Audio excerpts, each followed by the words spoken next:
Não parece, mas qual é a estação do ano que nós entramos há poucos dias? Primavera. Cada estação do ano tem seus movimentos próprios. Cada estação do ano tem as suas características. E será que elas têm algo a nos ensinar? Eu acredito que sim. O meio mais seguro pelo qual o Senhor fala aos nossos corações, nos ensina, é as Escrituras Sagradas. Mas a criação revela o nosso Deus, revela a sua bondade, seus atributos invisíveis. E olhando para as estações do ano, pensando no que é próprio, no que é apropriado para cada estação do ano, podemos também fazer um paralelo na nossa vida. Porque existem roupas que são apropriadas para vestir no verão, que não são apropriadas para vestir no inverno. Tem coisas que são apropriadas de comermos no inverno, que não são tão apropriadas de comer no verão. A única coisa que é atemporal para nós é o chimarrão, né? Essa semana eu estava lá no Rio de Janeiro, em reunião, e estava calor, e eu levei o meu chimarrão. Levei o meu chimarrão, porque chimarrão é atemporal, né? Mas tirando o chimarrão e poucas coisas, nós temos aí características muito marcantes em cada uma das estações do ano. E eu gostaria de pensar nesta manhã com você sobre movimentos na primavera.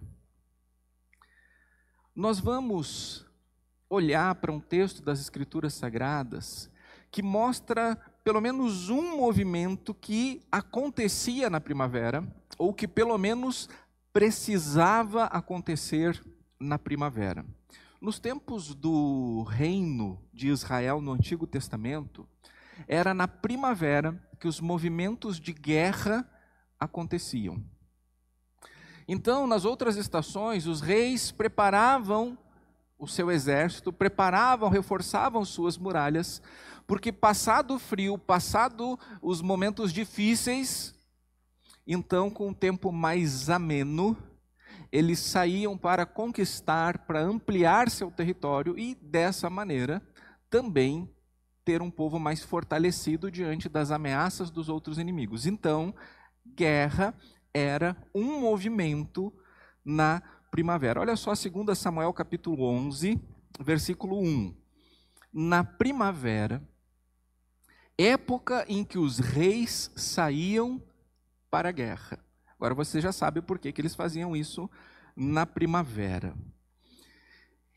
E numa determinada primavera, quando Davi era rei de Israel, ele enviou o exército dele para a guerra, para batalhar.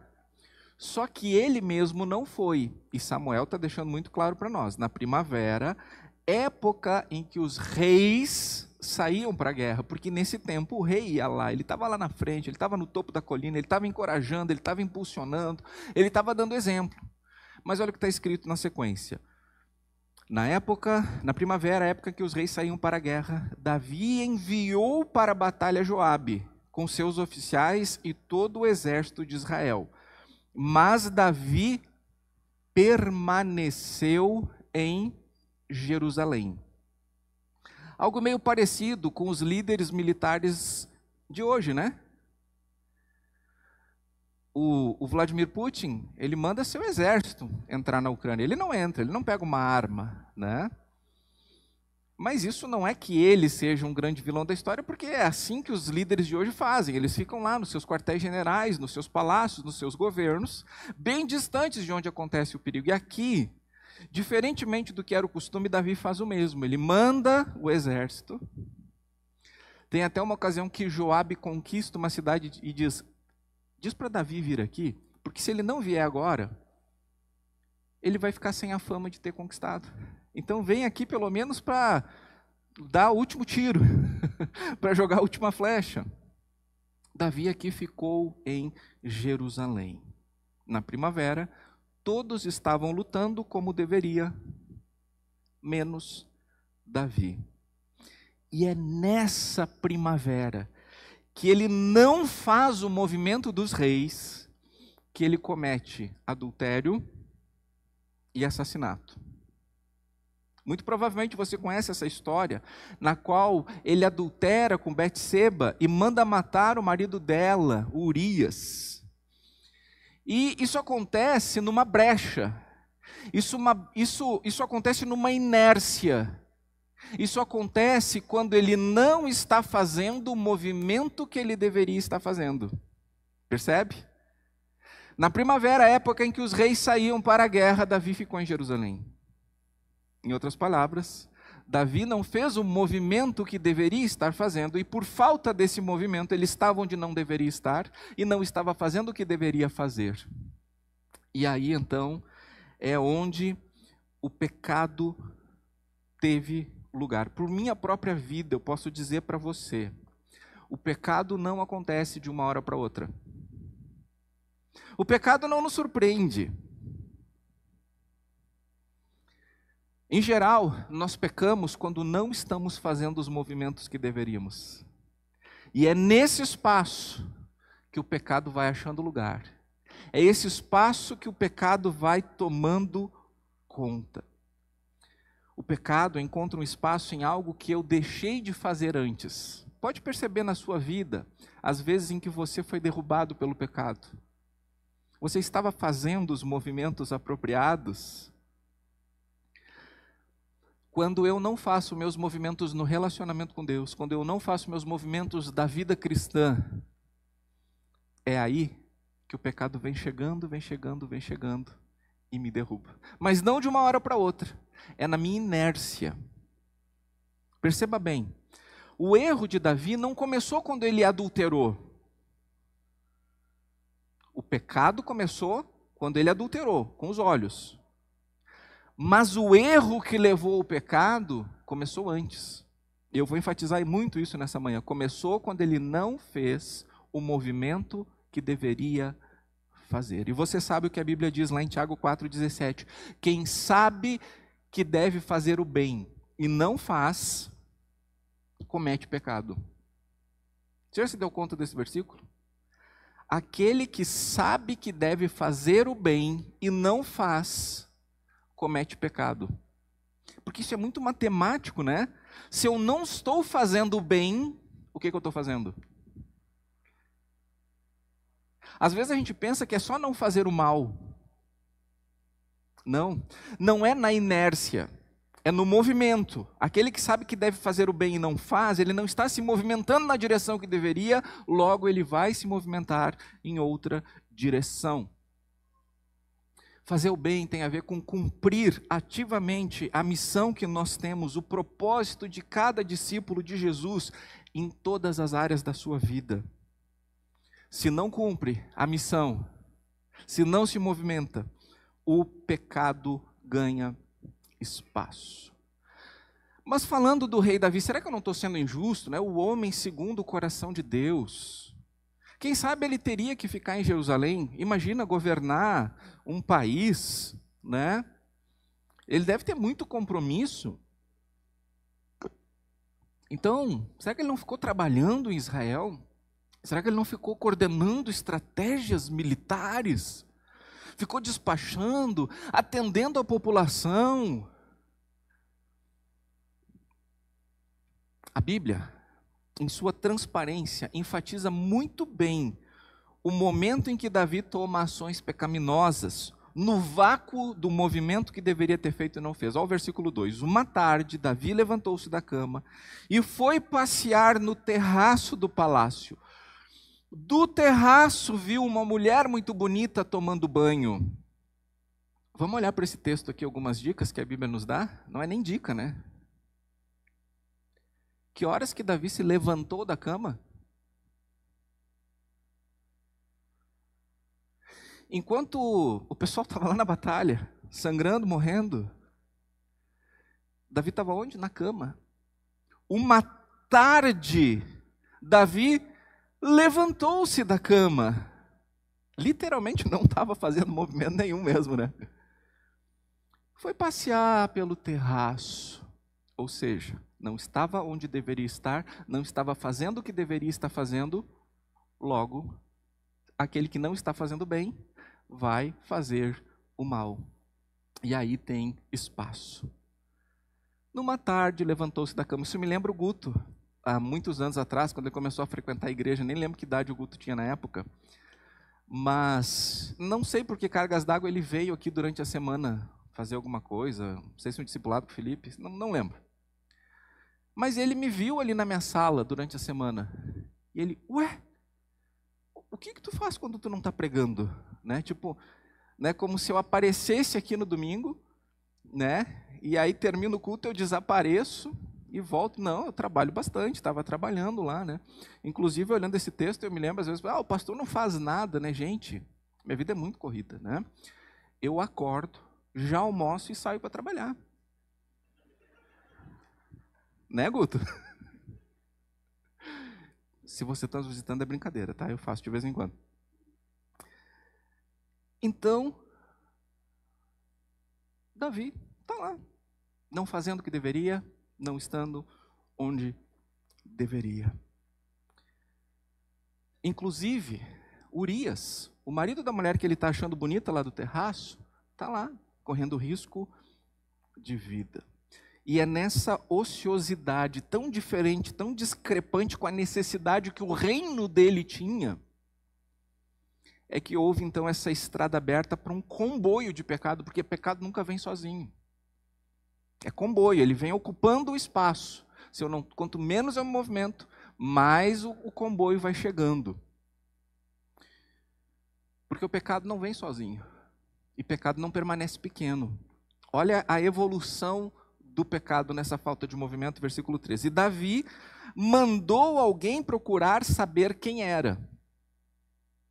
Eu não me sinto à vontade para dizer que nesse momento Davi já está pecando. E nem para dizer que não está. Mas uma coisa eu posso afirmar. Ele está onde não deveria, né? E não está onde deveria. E não está fazendo o movimento que ele deveria. Ele deveria estar fazendo um movimento liderando a batalha, ele está fazendo um movimento de se espreguiçar e bocejar no terraço. Então, ele vai ampliando o espaço agora. Vai lá e me descobre quem que é essa mulher. E o pessoal traz a informação para ele agora no versículo 3, né? Disseram-lhe, é Batseba, filha de Eliã e mulher de Urias, o hitita. A resposta que Davi ouviu, tecnicamente, tem informações suficientes para encerrar a questão por aí mesmo, né? Né? É uma mulher de família.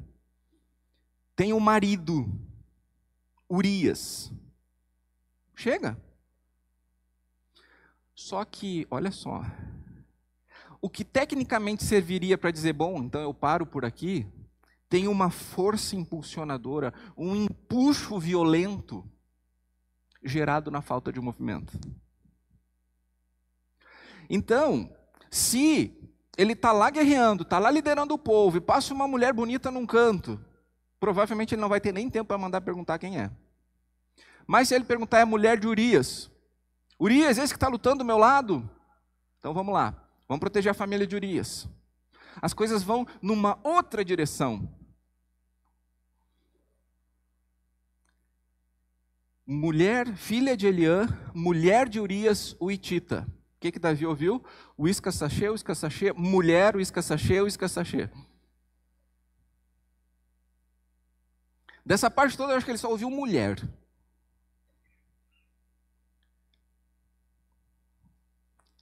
Então eu reforço, se tem uma coisa que eu aprendi na jornada espiritual, é que se você não está se movimentando na direção certa, você vai se movimentar na direção errada, porque não existe estagnação na vida cristã.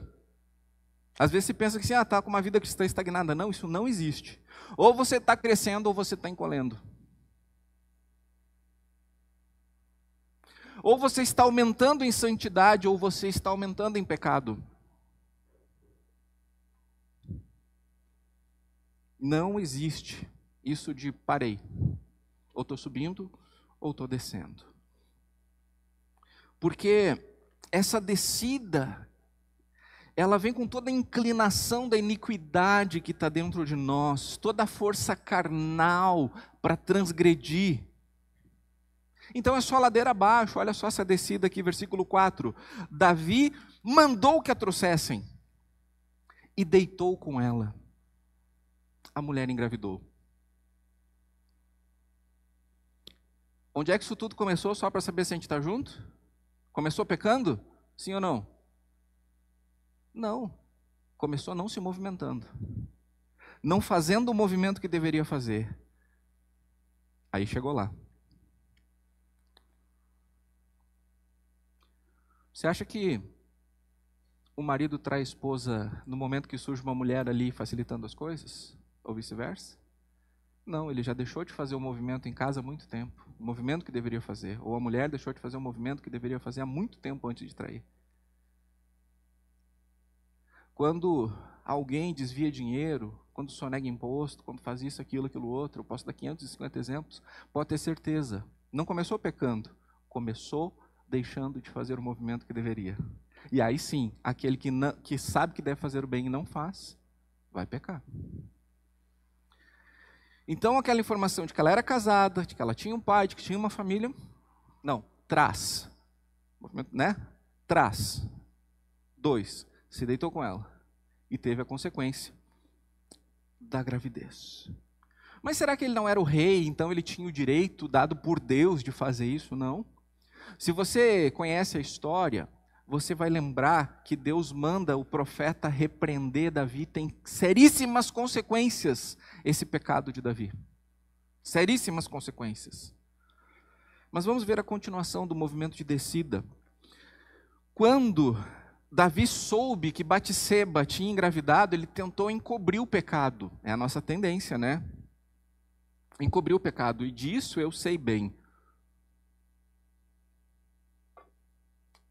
Um dos episódios tem a ver com o meu vício em pornografia, do qual eu levei anos para ser liberto pelo Senhor.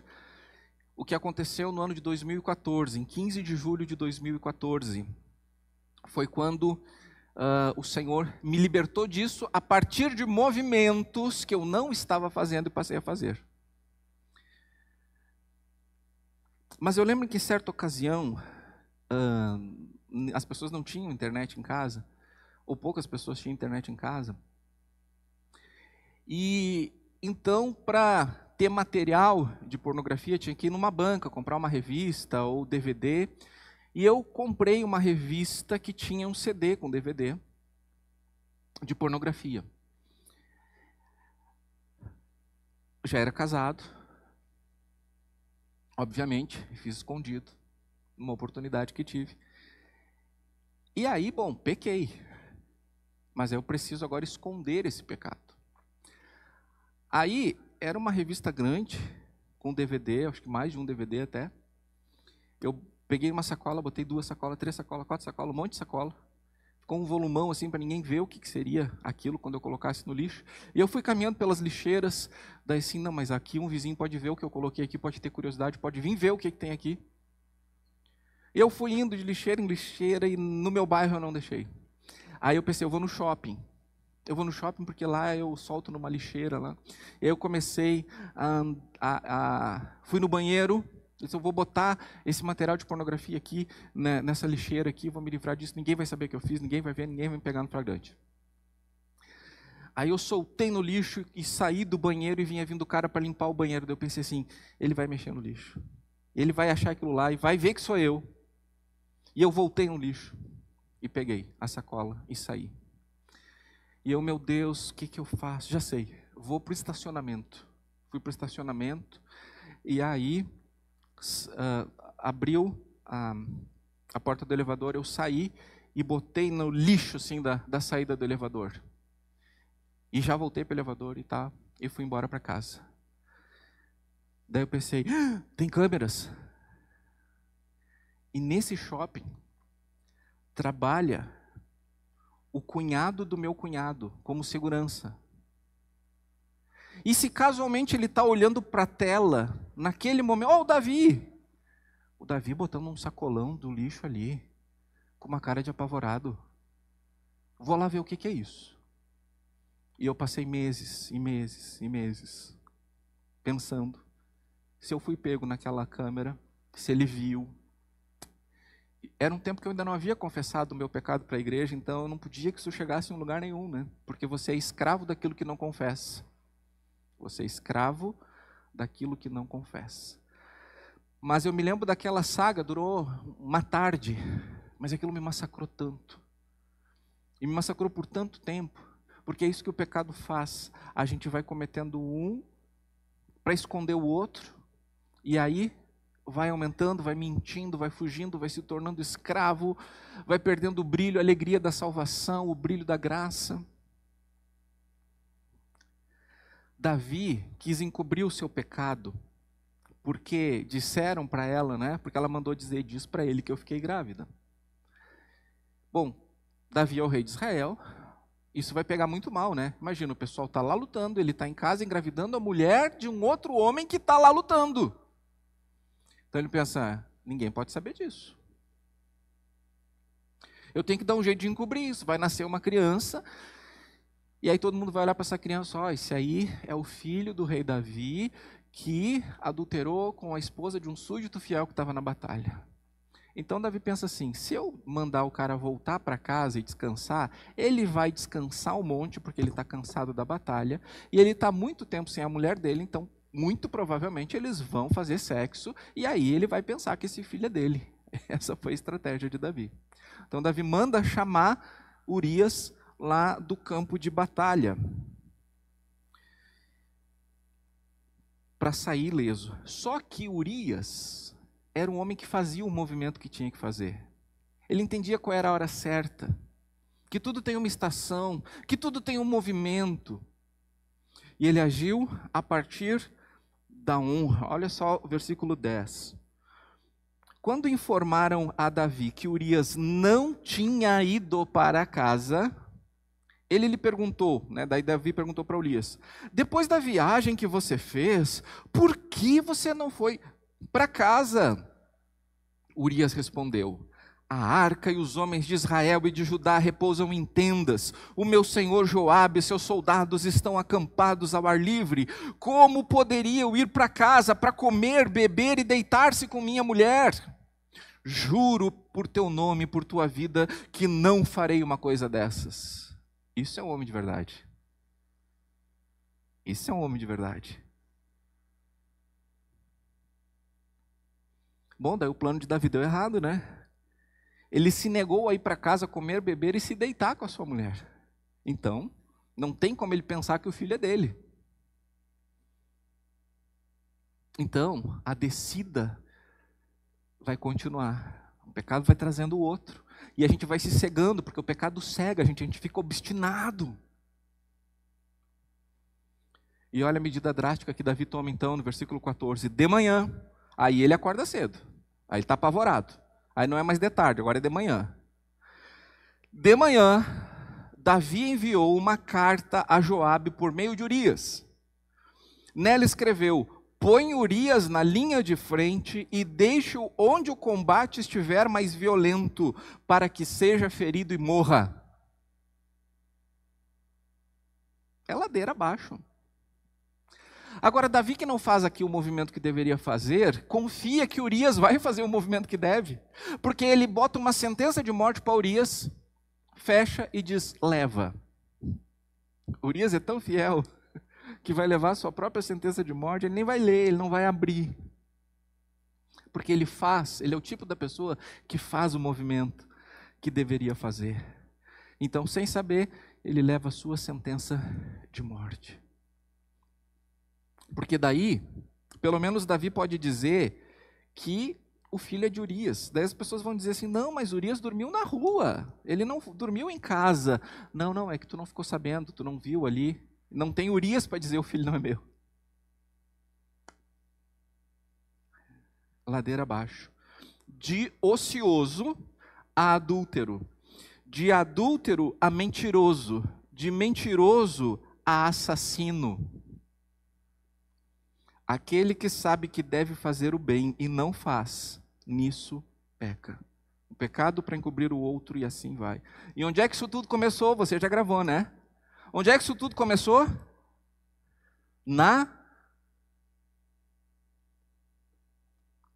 Você não está fazendo o movimento que deveria fazer agora, que é responder. Isso tudo começou onde? Na falta de fazer o movimento que deveria fazer.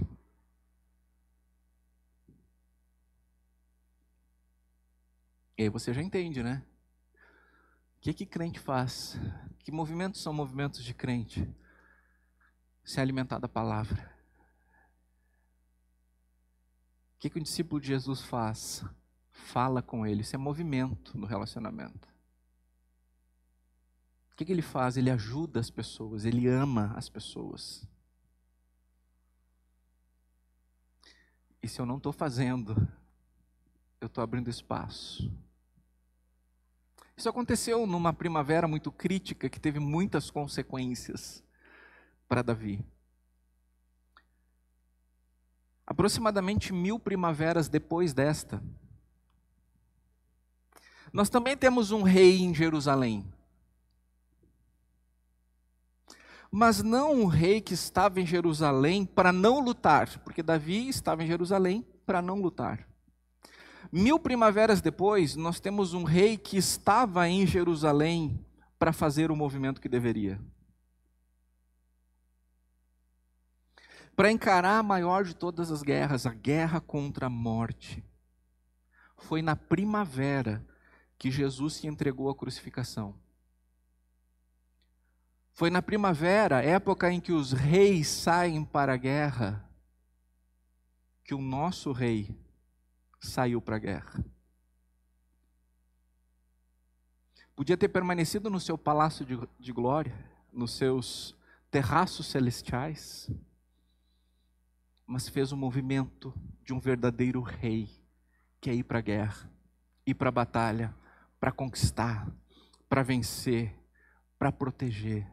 Jesus Cristo foi o rei em Jerusalém, que fez o movimento que deveria fazer. Então nós temos um contraste de uma primavera aqui e de uma primavera 1000 anos depois, onde nós vemos um rei legítimo, verdadeiro, guerreando. E fez isso completamente, fez todo o movimento que deveria fazer. João 19:30 diz que Jesus falou, está consumado, e inclinando a cabeça, entregou o Espírito. O que significa estar consumado? Em outras palavras, fiz tudo o que deveria fazer. Cumpri todo o movimento que eu deveria cumprir. Não há mais nada para ser feito. Tudo foi feito com sangue, suor e lágrimas. Tudo foi feito com integridade. Tudo foi feito com dedicação, mesmo quando não foi fácil. Mesmo quando veio a vontade de parar o movimento e dizer, Pai, se possível, afasta de mim este cálice. Se possível, para o movimento, mas não seja feita a minha vontade, mas sim a tua. E Jesus continua o movimento até a cruz. Jesus só entregou o seu Espírito ao Pai depois de ter feito o movimento que deveria fazer. E Jesus é a nossa força. Jesus é o nosso modelo para nós fazermos o que nós precisamos.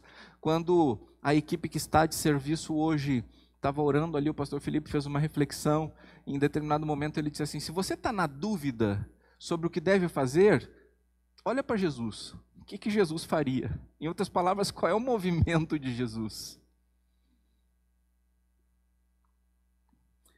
E seria muito importante que cada um de nós agora refletíssemos sobre se estamos fazendo os movimentos necessários para uma vida como discípulos de Cristo.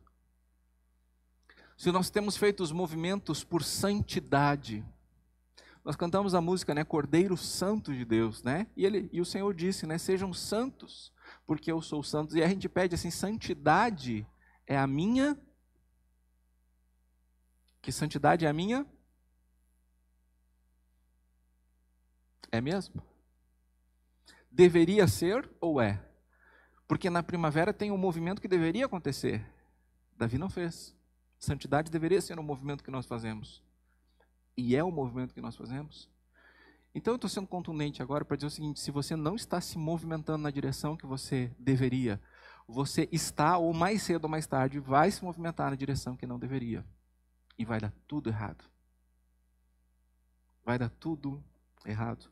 E eu sei que o Espírito Santo já está falando ao seu coração sobre que movimentos você precisa retomar na sua vida. E eu desejo também que Ele encoraje você a você se movimentar.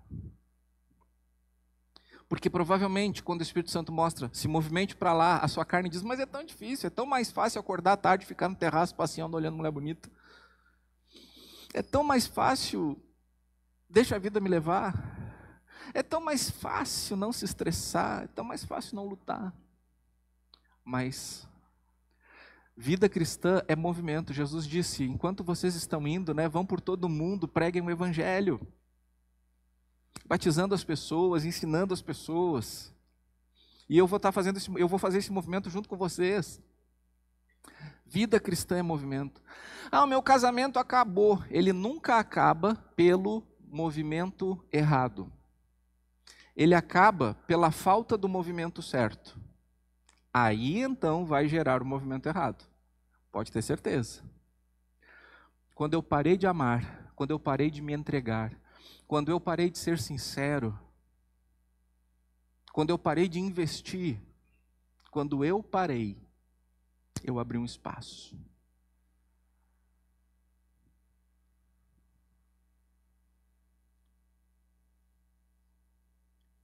Todos são bem-vindos aqui nesta comunidade de discípulos de Jesus.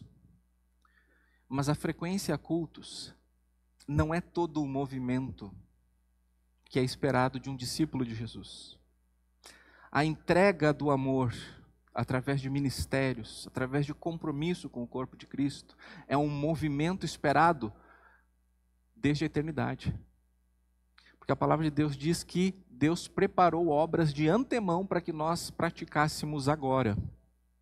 Ou seja, para que eu vá lá naquela prateleira que Ele preparou e diga, ok, então esta é minha responsabilidade no reino, eu vou movimentar, eu vou fazer.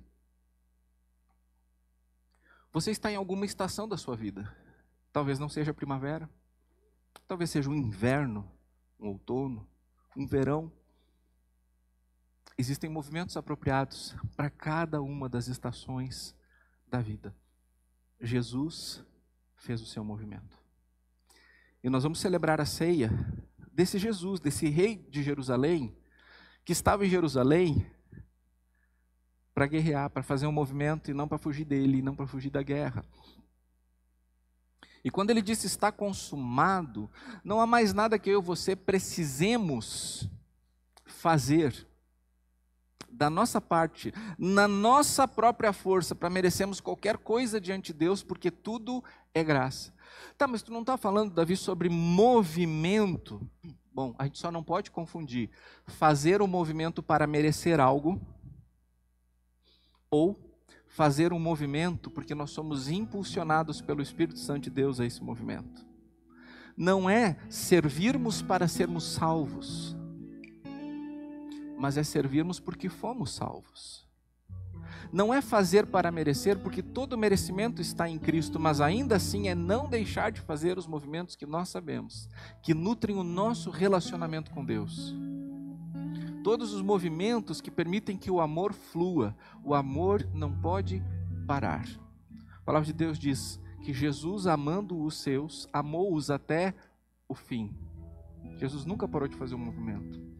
Então, enquanto você vier agora pelos corredores centrais buscar o pão, que representa o corpo de Cristo entregue na cruz, e o cálice, que representa o sangue de Cristo vertido na cruz, por causa dos nossos pecados, para nos libertar dele, nos trazendo vida, quero recomendar que você venha pensando em oração. Espírito Santo, que movimento eu não estou fazendo, eu deveria, pela minha vida, pelo meu casamento, pela minha família, pela minha igreja, pelo lugar em que eu vivo, pelas pessoas ao meu redor.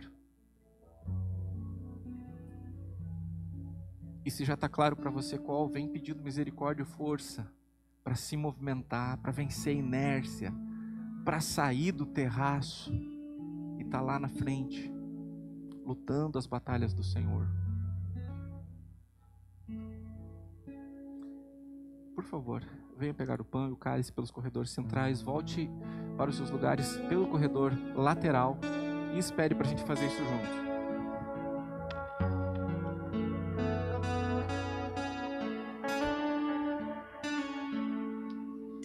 sangue leva-me além, todas as alturas, onde eu ouço a tua voz, fala de tua justiça pela minha vida.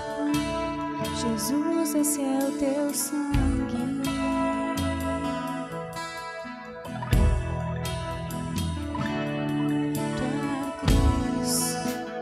Mostra a tua graça, fala do amor do Pai, que prepara para nós o caminho para Ele, onde eu posso me achegar somente pelo sangue.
Eu posso me achegar somente pelo sangue.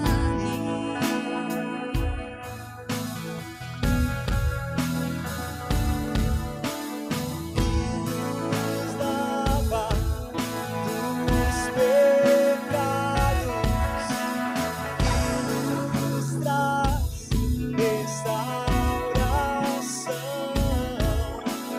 Nada sangue, nada além do sangue de Jesus.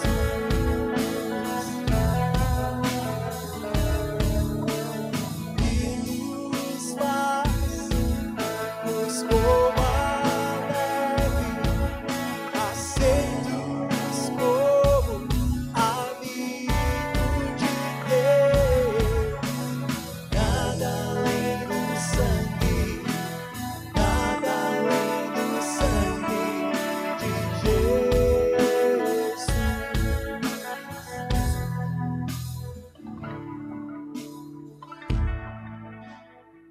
Em nome do Senhor Jesus, vamos fazer esse movimento lindo de igreja.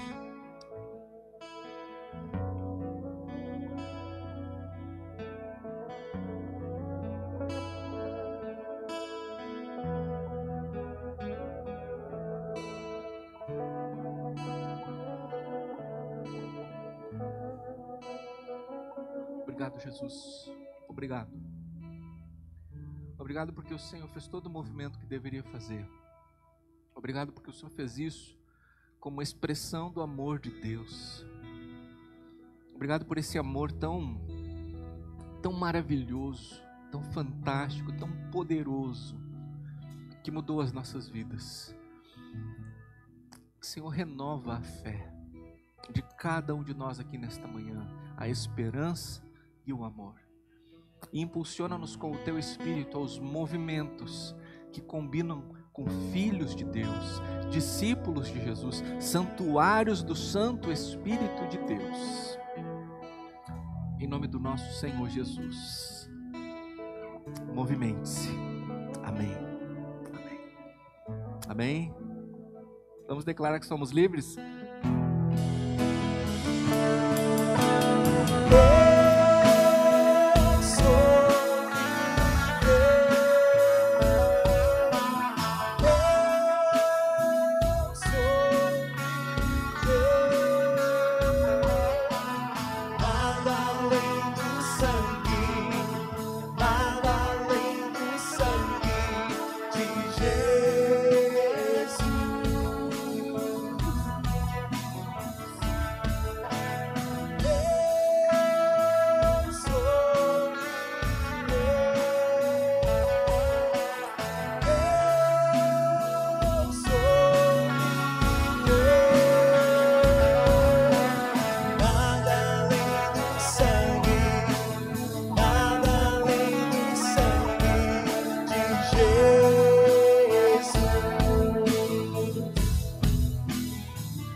Amém? Você pode se assentar.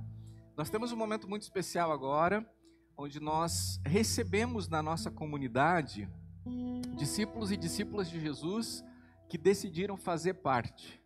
Não orbitar, não frequentar, mas fazer parte. Ser abençoado em nosso meio, mas também ser abençoador em nosso meio. E essa caminhada ficou um pouco mais estreita com o pastor Felipe nas últimas semanas, que teve um encontro de integração. Então, por isso, eu vou pedir ao pastor Felipe que nos apresente aqueles que nós estamos tendo a honra e a alegria de receber como membros da comunhão nesta manhã. Bom dia, gente. Eu queria chamar todo mundo que fez o encontro de integração a vir aqui na frente. Eu sei que o Rian está aqui, o Ezequiel, eu acho que o Jefferson e a Betânia, se vocês puderem subir aqui, para a igreja também conhecer vocês. Tem mais alguém que fez o encontro? Creio que são as pessoas que vêm de noite, né? Então podem vir aqui à frente. Nessas últimas semanas, esses irmãos manifestaram o desejo de se tornarem membros da nossa igreja, entenderam que esse era o movimento que Deus esperava que eles fizessem nesse momento, né? Então é muito legal, foi muito bom poder compartilhar com eles um tempo. Alguns deles a gente já vinha sentando, conversando, acompanhando alguns momentos de vida. E no último domingo pela manhã, lá na minha casa, a gente fez um café da manhã, onde além de se conhecerem, né, quem já participou desse momento sabe que tem que se apresentar, a gente tem sempre uma brincadeira de apresentação bem legal, eles também puderam ouvir mais sobre a nossa visão, a nossa missão, os nossos princípios como igreja, e eles então entenderam que deveriam fazer parte aqui da nossa comunidade, também assumindo algumas responsabilidades. Eu perguntei para vários deles se eles queriam falar, quase todos são envergonhados, gente. Então, depois você, se é membro da comunhão, chega, dá um abraço, diz, seja bem-vindo. E cada um deles tem uma história de vida. Algumas pessoas chegam no nosso meio passando por um momento difícil e recebem ajuda, recebem acolhimento. Algumas pessoas chegam no nosso meio e se sentem acolhidas e veem como a palavra é pregada e isso faz diferença. Mas eu queria perguntar, então, já combinei, tá? A gente não tá aqui de última hora, a gente não faz a pessoa ser exposta assim na última hora. Eu combinei com o Rian, então, dele explicar pra gente por que ele decidiu se tornar membro da comunhão. Bom dia, igreja. Primeiramente, então, meu nome é Rian. Eu decidi fazer parte da comunhão, não foi algo uma decisão sem pensar, foi algo que eu demorei tempo para fazer, até conversei com o Felipe, com o pessoal lá sobre isso.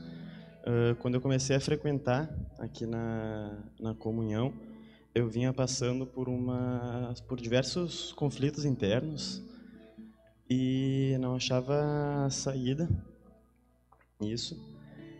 E foi aqui, por meio de um convite de alguns amigos, que eu me senti acolhido e decidi começar a frequentar, né? Ser mais participativo, buscar mais as coisas sobre o Senhor Jesus também. E aqui que eu aprendi e venho aprendendo que não se trata só de mim, não se trata só do que eu faço para mim, e sim do que eu faço para os outros e do que eu deixo dentro de cada uma das pessoas que eu convivo no meu dia a dia. Muito obrigado. Então, um conselho de movimento para vocês: sempre façam um movimento de sacerdotes e de ovelhas. Vocês estão aqui para abençoarem outras vidas como sacerdotes e levarem outras pessoas a Jesus, mas também como ovelhas. Se precisarem de ajuda, chamem, que a comunidade também quer abraçar vocês. Eu queria convidar todo mundo a se pôr em pé, a gente impor as mãos sobre eles e agradecer ao Senhor pela vida deles aqui no nosso meio. Senhor, nós te louvamos e te agradecemos por cada uma dessas vidas, Deus. O Jefferson, a Betânia, Senhor, o Rian e o Ezequiel, Deus, são presentes teus, Senhor, para a nossa comunidade, para a nossa família de fé, Senhor. Nós queremos te pedir, Senhor, que no nosso meio eles tenham as suas feridas tratadas, eles entendam mais profundamente quem tu és, Senhor. Eles se sintam totalmente amados por ti, Deus, e que eles vejam a identidade deles em ti, Senhor, cada vez de uma forma mais clara. Cuida deles no nosso meio através de cada irmão, de cada irmã. Mas também, Deus, usa eles de forma poderosa e extraordinária no nosso meio, Deus. Enche eles de dons, Deus, de capacidades, Deus. Enche eles do Teu Espírito Santo e de sabedoria, Deus, para que eles continuem levando o Teu reino adiante, Senhor, e entregando para outras pessoas aquilo que eles têm recebido de Ti. Esse é o nosso desejo, Senhor, que eles sejam abençoados e abençoadores no nosso meio. Mais uma vez te louvamos e te agradecemos e oramos no Teu nome, Senhor. Amém. Amém. Uma salva de palmas. Bem-vindos. Bem-vindo. Bem-vindo, querido. Bem-vindo, Jefferson. Bem-vindo, Betânia. Vamos celebrar o Senhor com mais uma canção. Depois disso, que comece para você uma semana abençoada e muito abençoadora, de muito movimento do céu na sua vida, de muito movimento do reino de Deus na sua vida, movimento de restauração, de santificação, de renovação, de poder. Amém, comunhão? Em nome de Jesus. Chamou meu nome, da sepultura saí, glorioso dia, teu sangue me resgatou. Chamou meu nome, da sepultura saí,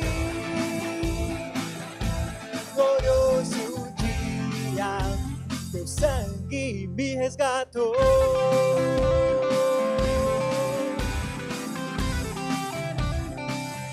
Assim, e do pecado me resgataste, na tua glória cadeias se rompem. Órfão eu era e sem abrigo, meu lar hoje é no céu. Tu me curaste quando ferido, teu amor é o ar que eu respiro. E no futuro agora vejo, chamou meu nome, da sepultura saí, glorioso dia, teu sangue me resgatou. Chamou meu nome, da sepultura saí, glorioso dia, teu sangue me resgatou.